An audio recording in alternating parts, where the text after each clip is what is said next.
სამოქალაქო კურიერში არჩევანი 2012 გიორგი გამუნიას შეკითხვების დღეს თეატრი ლუკიანი და პეტრე ცისკარაშვილი უპასუხებენ.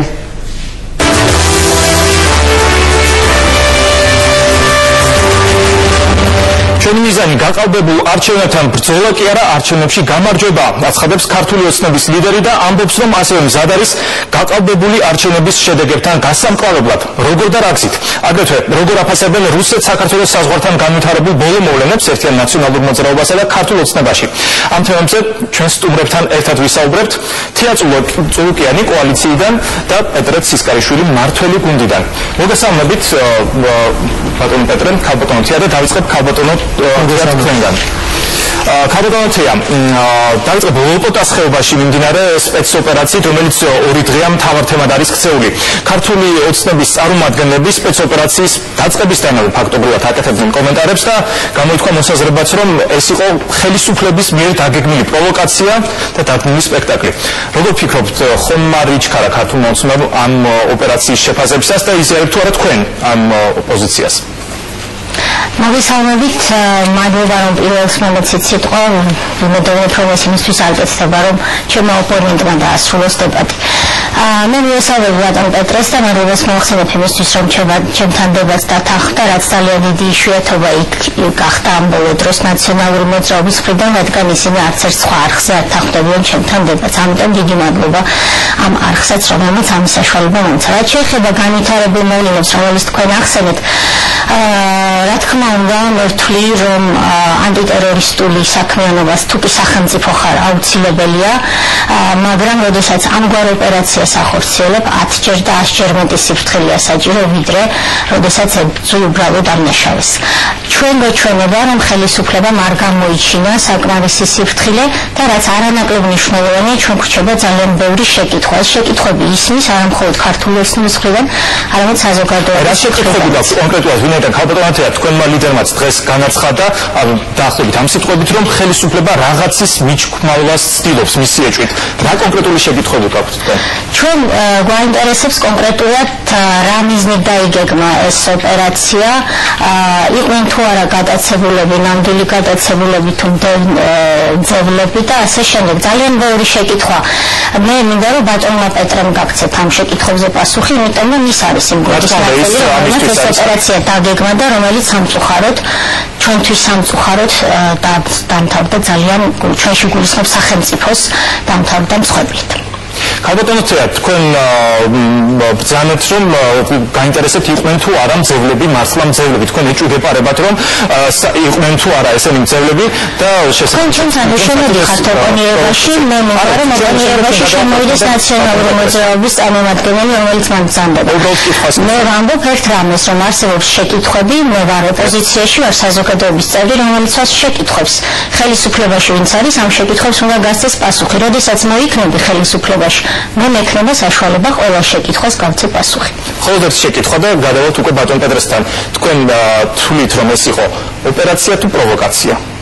ეს ატარებდა ოპერაციის სახელს და მე მინდა რომ ნაციონალური მოძრაობის წარმომადგენელმა აქ დამიმტკიცოს, რომ ეს არ იყო პროვოკაცია.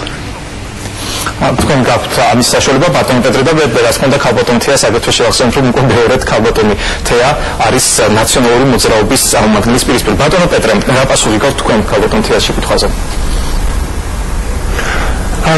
ქალბატონ თეას უნდა გავცე შეკითხვები, ამისთვის მე მგონი არ ვარ მოწვეული, მაგრამ არ შემიძლია იმ საკითხს არ გამოვეხმაურო პირველ რიგში, რომელიც შეეხებოდა დათანხმებას დებატებზე. მე შუა დღის მერე დამეკავშირდით თქვენ ტელევიზიიდან, მაშინვე თანხმობა განვაცხადე, ხოლო ქართული ოცნების მხრიდან იყო ცვლილება რატომღაც საპირისპირო დებატებში მონაწილე პოლიტიკოს მათი ლიდერშიპიდან შორის.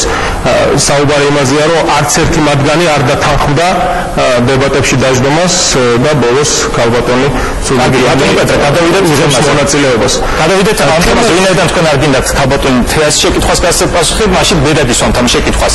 პროვოკაცია თუ ოპერაცია? ქალბატონმა თეამ თქვა, რომ ეს იყო ოპერაციის სახით მოწოდებული პროვოკაცია. თქვენ რა პასუხი გაქვთ ამაზე? მოდით ესე ვთქვათ რა, საუბარი აღარ არის 2008 წლის რუსეთის აგრესიასთან დაკავშირებით, რომ ეს თურმე საქართველოს ბრალი იყო ყველაფერი და საქართველოს დაიწყო ომი და საქართველოს აბრალებს ეს ხალხი ყველაფერს. რატომღაც მათი პირველი ინსტინქტი, როდესაც ჩვენ ქვეყანას უჭირს, არის ის, რომ გააკეთონ ანტისახელმწიფოებრივი განცხადებები, გააკეთონ განცხადებები, რომელიც არ შედის ჩვენი ქვეყნის სახელმწიფოებრივ და ეროვნულ ინტერესებში.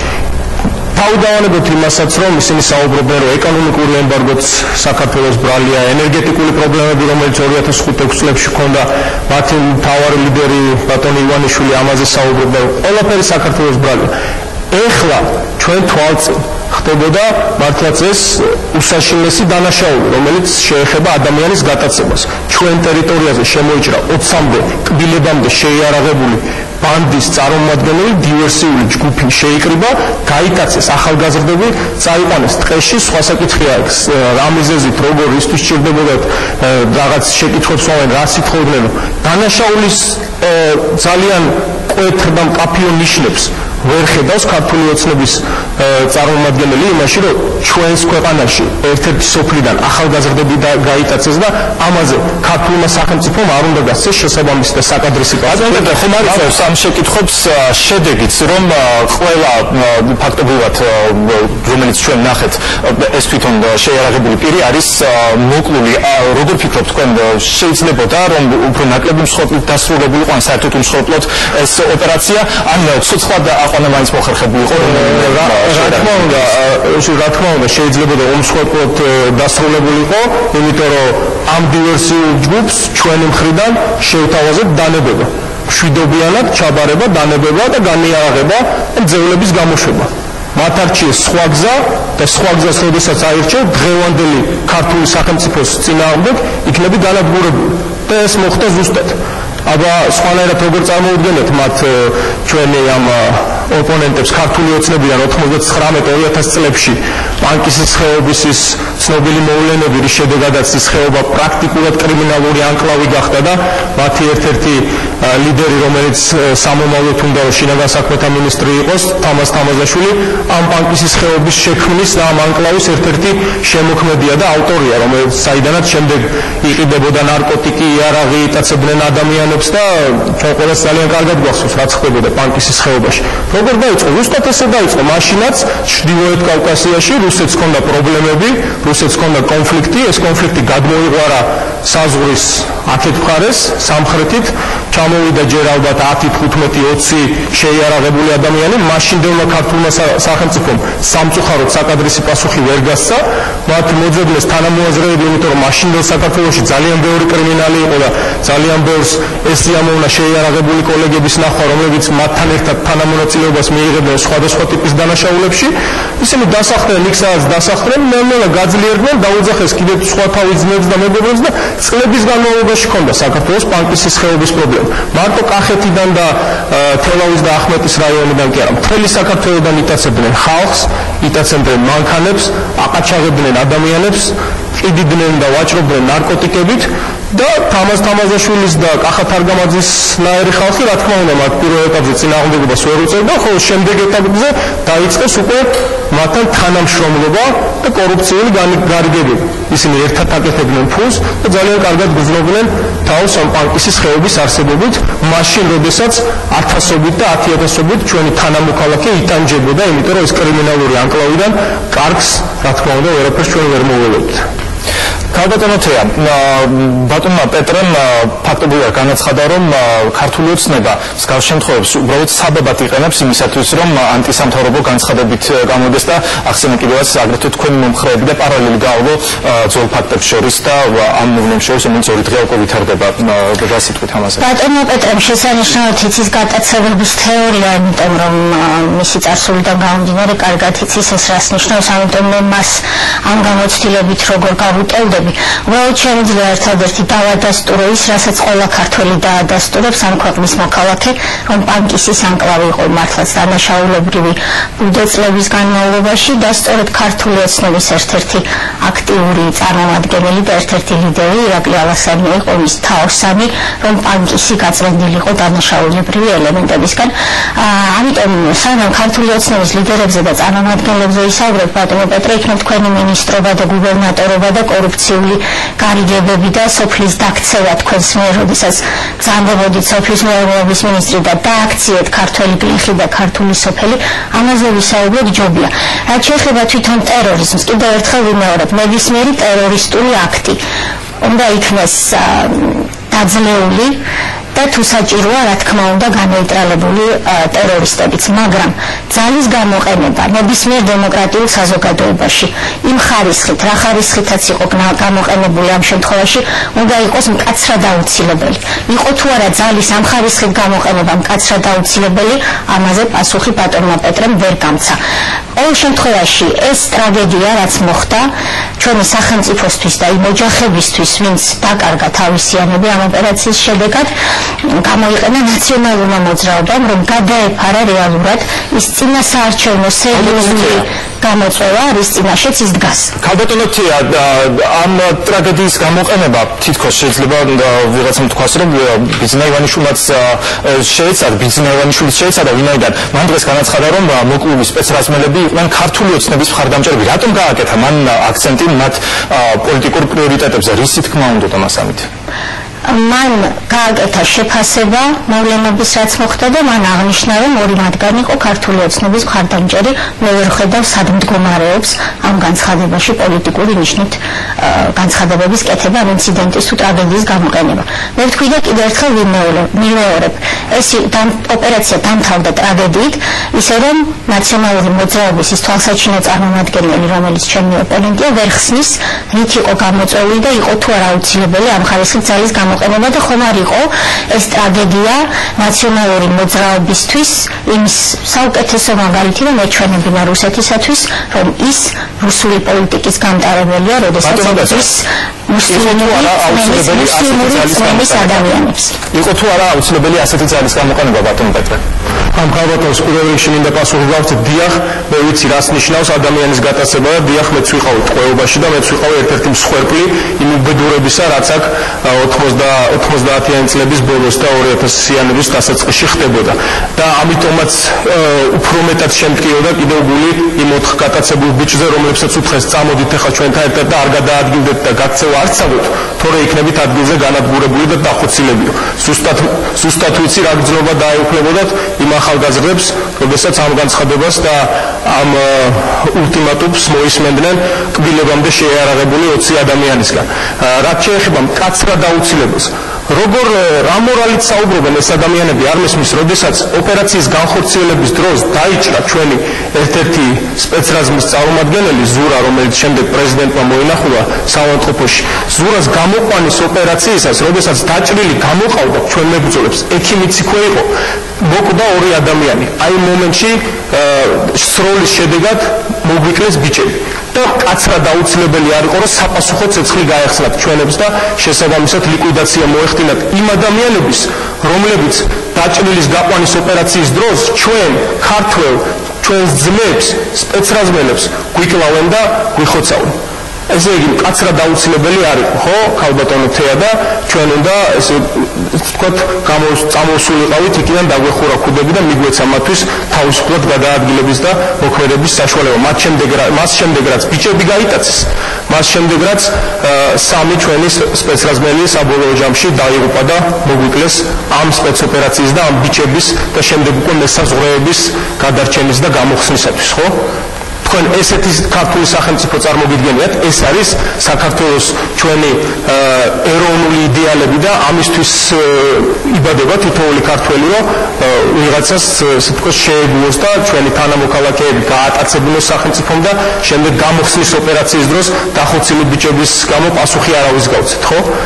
რაც შეეხება სოფლის მეურნეობას, აქაც არ შემიძლია პასუხი არ გავცე.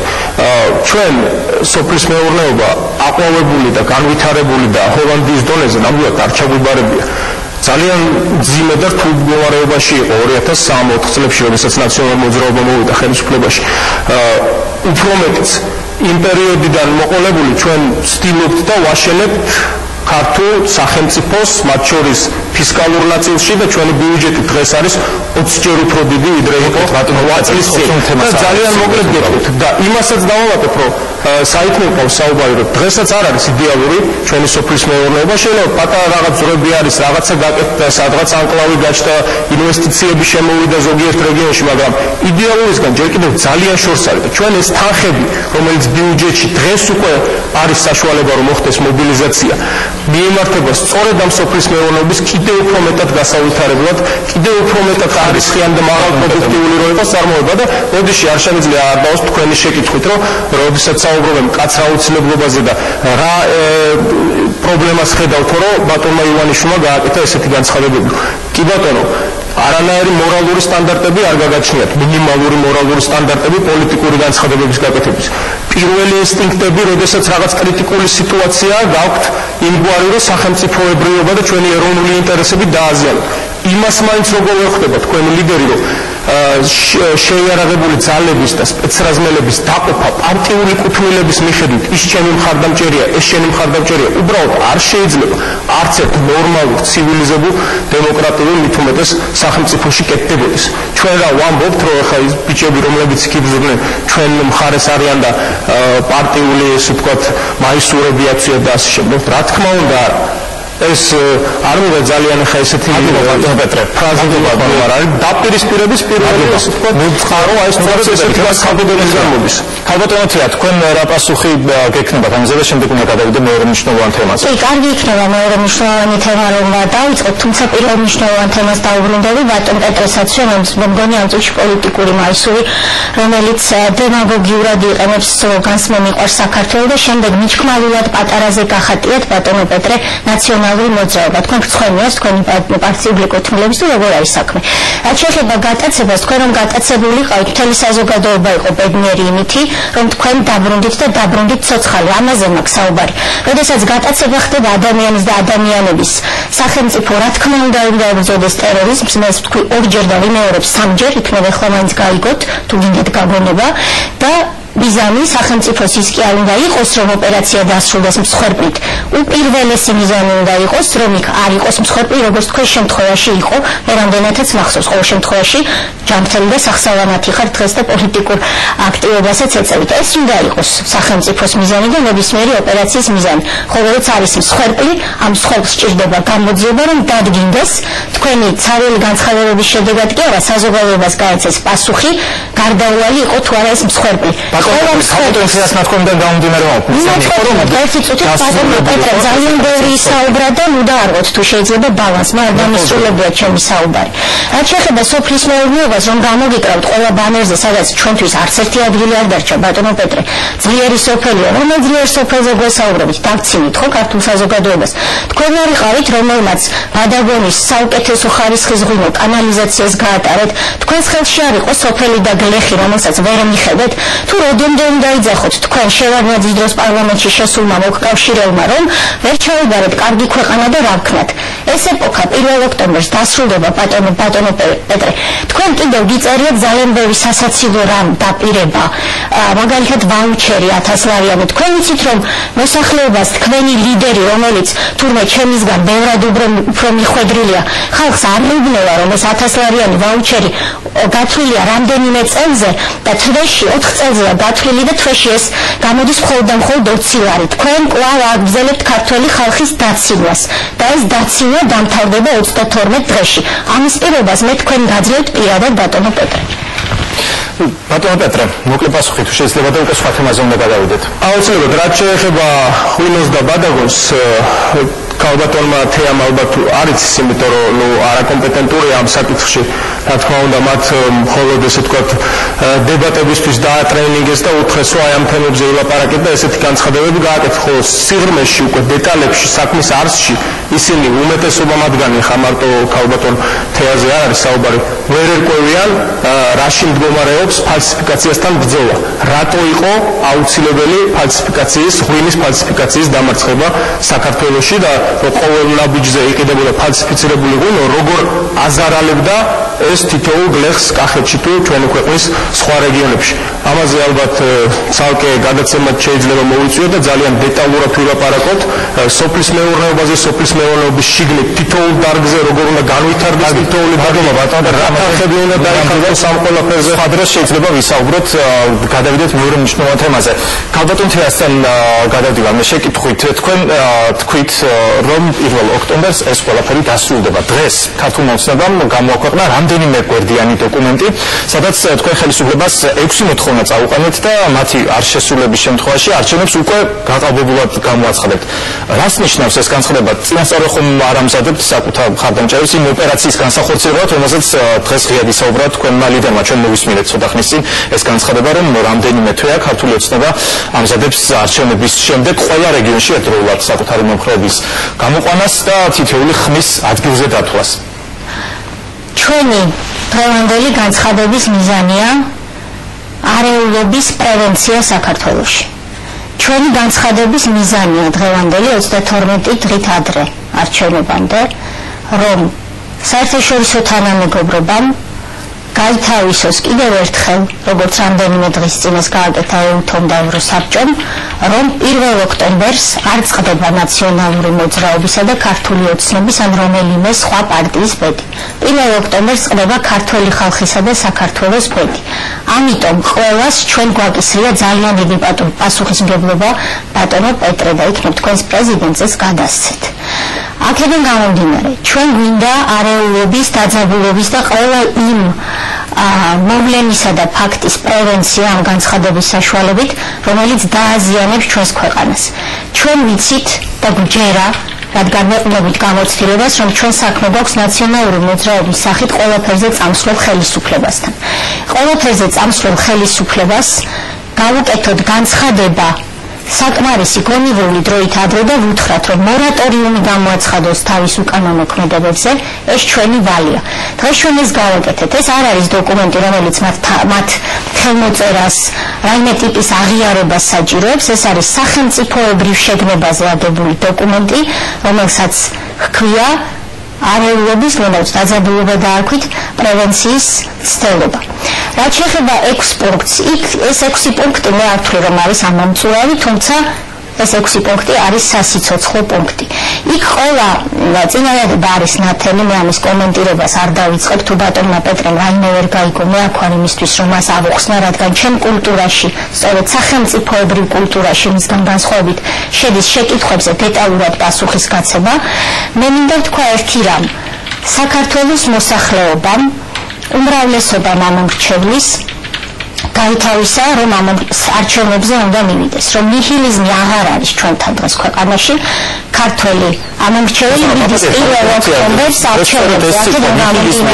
ერთ-ერთი ოპოზიციური პარტიის წარმომადგენელმა სწორედ ეს სიტყვა ახსენა და თქვა, რომ პირიქით სწორედ თქვენ მსგავსი განცხადებით ნიჰილიზმს ნერგავთ მოსახლეობაში, რომელიც არასდროს არ ყოფილა ასე დადებითად და ოპტიმისტურად. ძინავიანიშვილის სწორედ პოლიტიკურ სცენაზე გამოჩენამ და ქართულმა ოცნებამ გააჩინა რეალური ალტერნატივა ნაციონალური მოძრაობის და დღეს ყველაფერზე შეგვიძლია ვისაუბროთ საქართველოში, მაგრამ არამც და არამც ნიჰილიზმზე და უიმედობაზე. მე ხვდები ამომრჩეველს ყოველდღე დილიდან საღამომდე და ჩემს რაიონში, რომელიც მესამეა სიდიდით თბილისში, ვიცი, რომ ამომრჩეველი არის იმედით განწყობილი და ბევრი, მე არ ვიტყვი ყველა მეთქი, რომ სუბიექტურობა არ დამწამონ, ბევრი ამბობს იმას, რომ 2 ოქტომბერს თუ ისევ ნაციონალები დარჩენ ხელისუფლებაში, ისინი დატოვებენ ქვეყანას. ეს არის ეროვნული ტრაგედია. ამიტომ ჩვენ გვინდა, რომ მომავალი პარლამენტი იყოს დემოკრატიული პარლამენტი და არ დავუშვებთ იმას, ამას ხაზს ვუსვამ, რომ ნაციონალები რომ იკრიბებიან და შეთქმულებებს წერენ უკვე წინასწარ, არ დავუშვებთ, რომ ნაციონალებმა ქართულ ოცნებას დაუწერენ 30%, როგორც ისინი ამას უკვე გეგმავენ. ჩვენ არ დავუშვებთ იმას, ჩვენ არ დავუშვებთ იმას, იმ ხმებს, რაც მაგალითად კვლევებში აისახება, თქვენ გამოყავთ ქუჩაში მოსახლეობასთან ერთად, თუ თქვენზე მეტი ხმა ექნება ნაციონალურ მოძრაობას. ჩვენ არ ვაღიარებთ იმ არჩევნების შედეგს, რომელიც აჩვენებს, რომ ნაციონალური მოძრაობა ამომრჩევლის არჩევანს არ დაეთანხმება, რომ ნაციონალური მოძრაობა შეეცდება წინასწარ 32 წლის განმავლობაში უკვე გააყალბოს არჩევნები სხვადასხვა პირადობების მეშვეობით, იმ მეთოდებით, რაც ყველა საარჩევნო უბანზე კომისიებში დაფიქსირდა 2 დღის წინ, რომელიც დღესაც გრძელდება თუნდაც ნაძალადევში, როდესაც საოლქო კომისიის თავმჯდომარე და წევრები ნაციონალები იმიზეზებენ, რომ არ აქვთ კარტრიჯი. ბატონო პეტრე, შეუძლების ეპოქაა, რომ საოლქო კომისიას არ აქვს კარტრიჯი და აღიაროს არჩევნების შედეგები. ვინ უნდა აღიაროს არჩევნების შედეგები, რომ ის თქვენს აღიაროთ? რას ქვია ვინ უნდა აღიაროს? ქართველმა ხალხმა უნდა აღიაროს ის ხმების რაოდენობა, რასაც თვითონ როგორ უნდა გამოხატოს ქართველმა? ყველა შეკითხვებს მიისვამთ, იმიტომ რომ ეს არ ახდენს ჩემზე შთაბეჭდილებას. არჩევნების შედეგების ობიექტური შეფასების შეკითხვაზე გაგცემთ სერიოზულ პასუხს, რომ არჩევნების შედეგების სერიოზულობის შეფასება და სანდოობის შეფასების სხვადასხვა მექანიზმი არსებობს, როგორც შიდა საზოგადოებრივი, ასევე საერთაშორისო სადამკვირვებლო, მაგრამ სადამკვირვებლო შიდა იქნება თუ საერთაშორისო არ მოიცავს 1 ოქტომბრის დილიდან საღამომდე პერიოდს. ეს მოიცავს მანამდელ პერიოდს და ამას ემსახურება სწორედ დღეს ივანიშვილის განცხადება.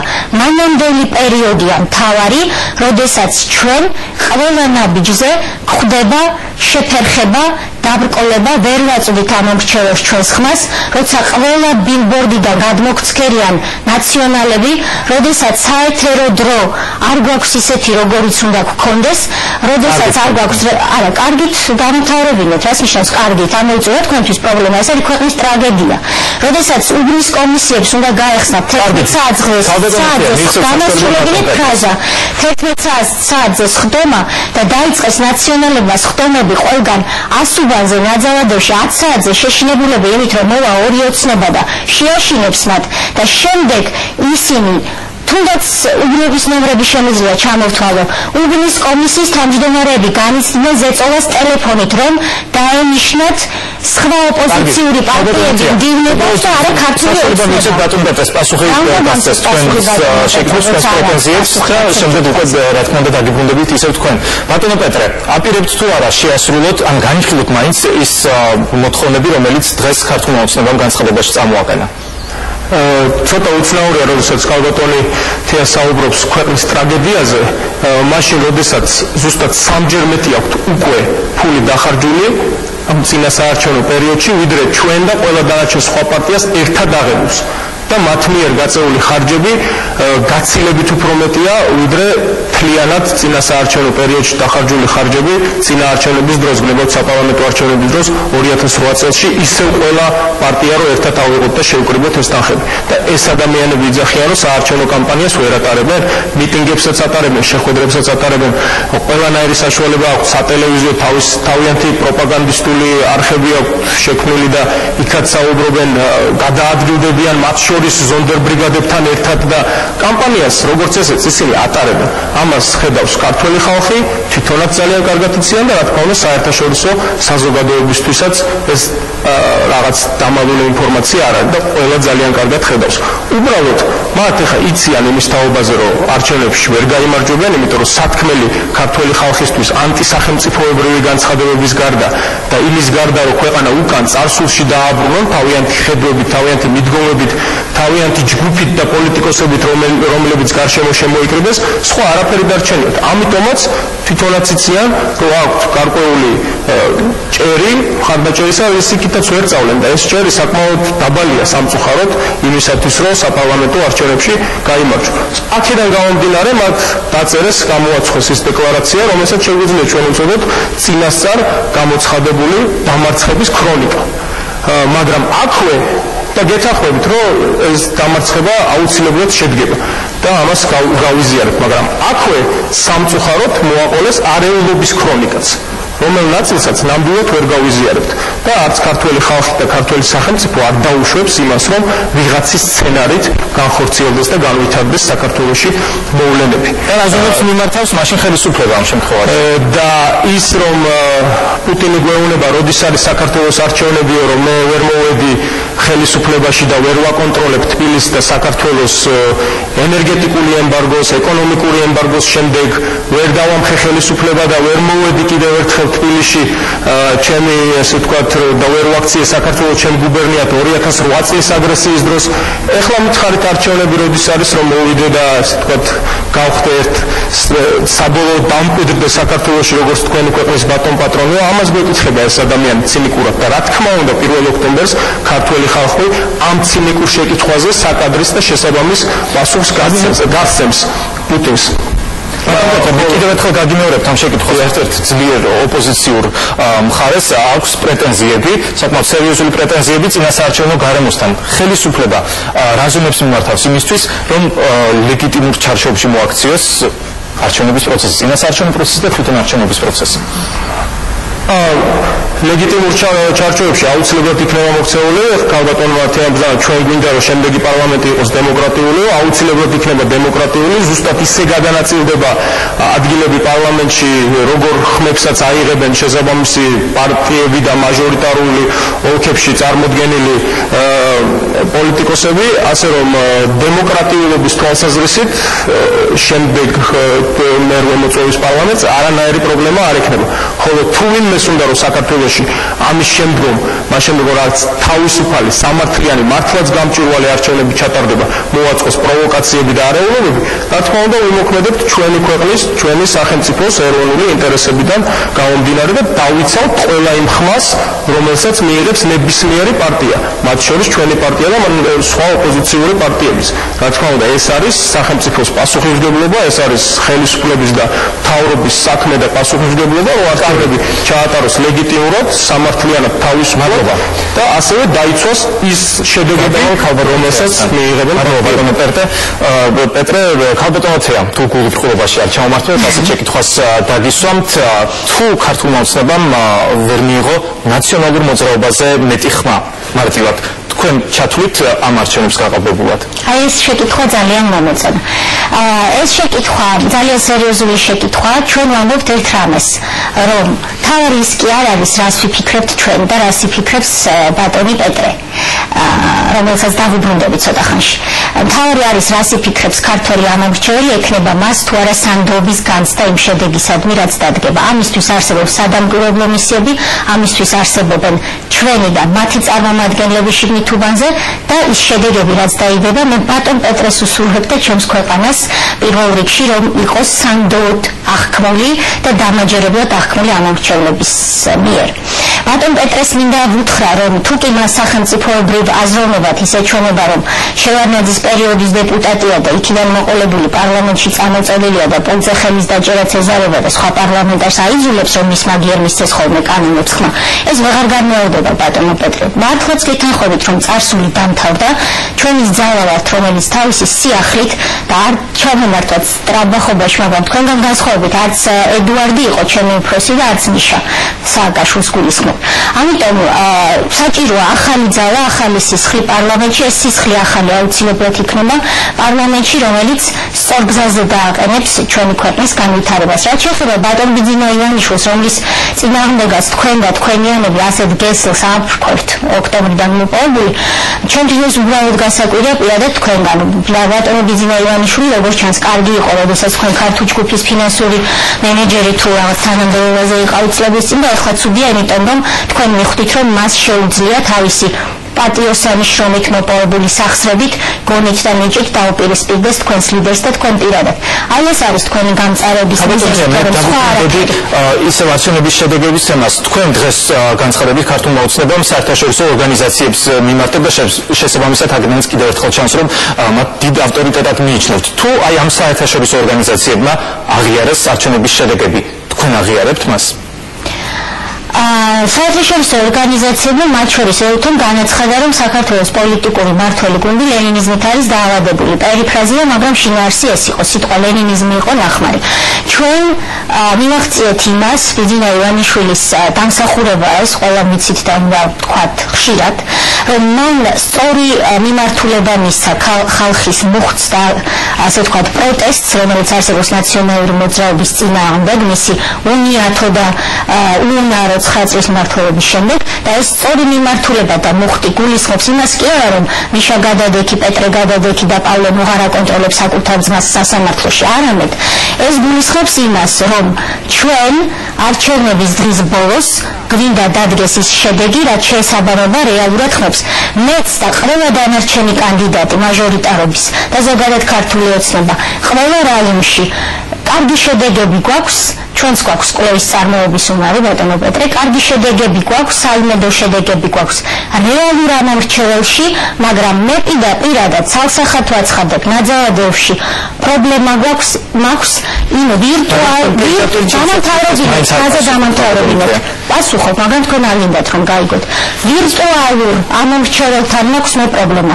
არსებობს ჯგუფი ამორჩევლებისა, რომლებიც შექმნა ნაციონალურმა მოძრაობამ და რომელიც ბუნებაში არ არსებობს ყოველ ფურცელზე. აი ამ ტიპის ფსევდო და ესე ვთქვათ ჩრდილოვან ამორჩეველთან მაქვს მე პრობლემა, თორემ რეალური ამორჩევლის ქართული ოცნებას არ ეშინია. ამიტომ თუ რეალური ამორჩევლის მიერ გაკეთებული არჩევანი იქნება პატივცემული ნაციონალური მოძრაობის მხრიდან, რა თქმა უნდა ჩვენ მხრიდანაც ის დააფიქსიროს რეალური ამორჩევლის არჩევანი. მე გაგეცით პასუხი, ესენი არიან წარმომადგენლები, ესენი არიან დამკვირვებლები, როგორც შიგნით, ისე გარეთ უბნის. Უბრალოდ მარტივად წინასაარჩევნო კამპანია უნდა იყოს სამართლიანი, ხვალდილიდან დაწყებული წინასაარჩევნო კამპანია უნდა იყოს. რომ არჩევნები არჩევნების შედეგები ვიმეორებ, რომ 1 ოქტომბერს საღამოს არჩევნების სპეც და ქვეყნის სპეც გადაწყვეტს ქართველი ხალხი და არავითარ შემთხვევაში არ განმეორდება, ჩვენ ამას არ დაუშვებთ. მეთიუ ბრაიზა 2, რომელიც გამიდგა საკუთარი ქვეყნის სახელმწიფო საგარეო პოლიტიკას და გააკეთა ისეთი უპასუხისმგებლო განცხადება, რომელსაც არც ერთი მაღალჩინოსანი არ აკეთებს დასავლეთში. მან მიულოცა ის არჩევნები, რომელიც ჯერ ქართულ ხალხს არ ჰქონდა თვითონ აღიარებული. ამიტომ იგივე შეკითხვას თუ ეუთოს დასკვნა იქნება რომ არჩევნების შედეგები არის ლეგიტიმური. თქვენ აღიარებთ არჩევნების შედეგებს თუ არა? მარტივად ეუთოს დასკვნას უნდა წაკითხვა ჩემო ბატონო. თუ ეუთოს დასკვნა იქნება თავიდან ბოლომდე იმის მიმონიშნებელი რომ შედეგი არის სანდო, ეუთოს პატივისცემას ვინდა პეტრე ცისკარიშვილი ნუმასწავლისა, ნუც ევროსაბჭოს პატივისცემას ადამიანი, რომელმაც შეიძლება ხა ახლოს არ არის, თორემ ხან არ მეთანხმება კასტეთის ჩანელურზე შეიძლება თვალიც. იმდენად არ შეუძლია კრიტიკული აზრის მოსმენა. ეუთოს და ევროსაბჭოს პატივისცემას მულავინმე ნუმასწავლის მათ ემსახურებოდი 10 წელი. თუ ისინი დადებენ იმ დასკვნას, რომელსაც ჩვენ თავიდან ბოლომდე წავიკითხავთ და არა როგორც ამას ნაციონალური მოძრაობა აკეთებს, რომ პირველ ფრაზას წაიკითხავს წინ გადადგმული ნაბიჯა და წერტილს სვამს, მაშინ როდესაც ეუთოს მძიმე უწერია და მერე მოდის მთელი საშინელებები, წაკითხვას გააჩნია როგორ წაიკითხავთ დასკვნას და როგორ გაიგებ იმ დასკვნას. საერთაშორისო დასკვნები ნაციონალური მოძრაობა არ ესმის, იმიტომ რომ როგორც წესი ეს დასკვნები მას არ აწყობს. გასაგებია, ბატონო პეტრე, მაშინ როგორ უნდა წავიკითხოთ ქალბატონ თეას საუბრიდან გამომდინარე დასკვნა, როგორ კითხულობთ მას თქვენ და როგორ უნდა მისი წაკითხვა ქართულ ოცნებას? ისე იგივეს დაუბრუნდები, ახლა არ მინდა ქალბატონი რაღაც შეურაცხყოფებს მაყენებს პირადად და ნამდვილად ვერ უპასუხებ იგივე ტონალობაში, მაგრამ ერთი რამ ცხადია, რომ მათ ძალიან კარგად აქვთ გაცნობიერებული ის რომ წინასწარ აქვთ გაცნობიერებული ის რომ ისინი არჩევნებში 1 ოქტომბერს დამარცხდებიან და ეხლა ეძებენ მიზეზებს და საბაბს იმისათვის რომ როგორმე ეს არჩევნები გამოაცხადონ გაყალბებულად, წინასწარ ამზადებენ ამისთვის ნიადაგს და შემდეგ საქართველოში მოაწყონ პროვოკაციები, არეულობა და ასე შემდეგ, რაც რომელი სახელმწიფოს წისქვილზეც ასხავს წყალს, მე მგონი ყველამ ძალიან კარგად ვიცით ჩვენი მტრის და დამხობის. ასე რომ და ბიძინა ივანიშვილთან პრობლემა რატო გაქვს რომ ეკითხება ეს ქალბატონი? იცით რა არის? ყველა სხვა საკითხის მიღმა და ყველაფერს სხვას თავი გავანებოთ რუსეთის ფაქტორს, გინდაც თუ გნებავთ იმას რა ხალხი შემოიკრიბა მან გვერდში, თვითონ რა ხედვები აქვს, გნებავთ დემოკრატიასთან დაკავშირებით, სახელმწიფოს განვითარებასთან და ასე შემდეგ და ასე შემდეგ. ეს ადამიანი მოვიდა და მისი თავარი პრინციპი არჩევნების და დემოკრატიულად ქვეყნის წარმართვის და ისე თქვა საპარლამენტო არჩევნებში გამარჯვებისა იყო ის რომ ვისაც მეტი ფული აქვს, ვინც უფრო მეტად შეძლებს საზოგადოების ზოგიერთი წევრის თუ ჯგუფის მოსყიდვას, მეტი ფულის დახარჯვას, თეფშების, მაცივრების თუ სარეცხი მანქანების დარიგებას, ის გაიმარჯვებს არჩევნებში. აი ესეთი მიდგომა ქონდა მას და მის პატრონებს კრემლში საქართველოს მიმართ, იმიტომ რომ ისინი 145 მილიონიან ქვეყანაში ატარებენ ამ ტიპის არჩევნებს და იმ ხელა ტერიტორიაზე, რომელიც 16 მილიონი კვადრატული კილომეტრია, ხომ სოფლიოში ყველაზე დიდი ქვეყანაა, დახედოს რუკაზე ერთი პატარა საქართველო 4 მილიონი ნახევარი ადამიანი, 3 მილიონი ცოტა მეტი ამორჩეველი, რა უნდა ამ ქვეყნის გადაყლაპოს და ფულით ყიდვას, მთლიანად თავისი ეკონომიკიან ამორჩევლიან ყველაფერად. მოდი და ამ საქმეს მივხედოთ და გავაკეთოთ. შარშან ოქტომბერში ზუსტად ეს გეგმა იქნა შემუშავებული. ხა შეიძლება რაღაც დოკუმენტი და დაწერილი არ არსებობს, მაგრამ ამას ქართული საზოგადოება ხო ძალიან კარგად ხვდება. და იქიდან გამომდინარე, რომ ესენი აცხადებენ, რომ თუ არ მოგვასყიდინებ, თუ არ დაგვარიგებინებს სხვადასხვა რაღაც საგნებს, რითიც ჩვენ ამორჩევლის გულს მოვიგებთ, მაშინ რა თქმა უნდა დავმარცხდებით არჩევნებში და მაშინ უნდა მოვაწყოთ არეულობა. აი ეს არის მათი პოზიცია და მათი მიდგომა სახელმწიფოს მიმართ, ქართული სახელმწიფოს მიმართ და საქართველოში დემოკრატიის მშენებლობის მიმართ. და როგორ შეიძლება მე არ მქონდეს აი ესეთ ხალხთან პრეტენზიები? რაც შეეხება შევარდნაძის პერიოდს და ის რაღაც მომენტით გაწყდა ყველაზე საინტერესო მონაკვეთში ჩემის აზრით ცოტა მოვისმინე, იმიტომ რომ მე გაითიშა ყურში. ეს ქალბატონი საუბრობდა იმასთან დაკავშირებით, რომ შევარდნაძის პარლამენტში მიშა სააკაშვილთან ერთად და ჩვენი ბოდი ანუ მერაბიშვილიც მაშინ სურაადეშვილიც ვიყავით ოპოზიციაში შევარდნაძის და თქვენ ხართ ის ადამიანები, ვინც იმდროინდელი შევარდნაძის მთავარი სახეები, მთავარი მინისტრები, პოლიციის უფროსები, საპენსიო ფონდის ხელმძღვანელები, ასლან აბაშიძის მხარდამჭერები და მინისტრები მოიყვანეთ თქვენ გუჩი და ის დრო გინდათ დააბრუნოთ და ისევ ტიპის მართლობა გინდათ და სისტემა გინდათ დაამკვიდროთ საქართველოში. თქვენ გველაპარაკებით ჩვენ იმაზე, რომ ჩვენ თურმე შევარდნაძის დროინდელი ეს დეპუტატები ვართ და მისი წარმომადგენლები ვართ. უბრალოდ სირცხვილი არის, ხო ყველაფერს ხო აქვს თავის საზღვარი. ქალბატონმა ეს ჩემ მაისურის შესახებ გააკეთა რაღაც ცინიკური განცხადება და პატარაზე გაწერია ჯესერტი, მე მგონი არ არის პატარაზე, რაც მაწერია ხუთიანი საკმაოდ დიდი ზომის არის და ყველა ხვდება ეს რასაც ნიშნავს. უბრალოდ თქვენის გაღიზიანებთ, რომ არ გაქვთ მორალური უფლება, რომ მე მიყვარს საქართველო გეწევოთ მაისურზე და ამიტომაც ხართ ესე გაღიზიანებული ჩვენი მაისურებით, რომელსაც ჩვენ ვატარებთ ჩვენ მხარდამჭერებთან და მთლიანად ქართულ ხალხთან ერთად. მადლობა ბატონო პეტრე და მე გადავდივარ ქალბატონთან, ქალბატონთან თქვენი ჭუგებარებად, მაგრამ დებატებს თქვენ ასრულებთ და მე თქვენთან ბოლოს შეკითხვა მექნება. ქალბატონოთია, პრესპიკერმა ქართული ოცნების დღეს განაცხადა, რომ ხვალ დასახელდება ქართული ოცნების პირველი ნომერი. შეგიძლიათ რუსთავიორის მაყურებელს უთხრათ, ვინ იქნება პირველი ნომერი? იქნება ეს კახი კალაძე თუ მანანა კობახიძე? ჩვენ ჯერ ფაქტობრივად ამოწურულია ეს თქვენი ბოლო პასუხი იქნება ამ დებატებში. მე რა თქმა უნდა წინ ვერ გავუსწრებ ჩემი კოალიციის განცხადებას, რომელიც ხვალ არის დაგეგმილი და მთავარი არ არის დიდად გეწეროს ხუთიანი, მთავარია იყო 5-3 პოლიტიკოსი, მაგრამ ბატონი პეტრე 5-3 პოლიტიკოსი ვერ არის. თქვენ პასუხს ჯერჯერობით ამ შეკითხვაზე კარგით ვნახოთ, ვინ იქნება ქართული ოცნების პირველი ნომერი, ამას ხვალ გავიგებთ. ჩვენი დებატები კი დასრულებულია. არჩევანი 2012-ის სტუმარი დღეს იყო პეტრე ცისკარიშვილი, მმართველი გუნდიდან და თეა წულუკიანი ქართული ოცნებიდან.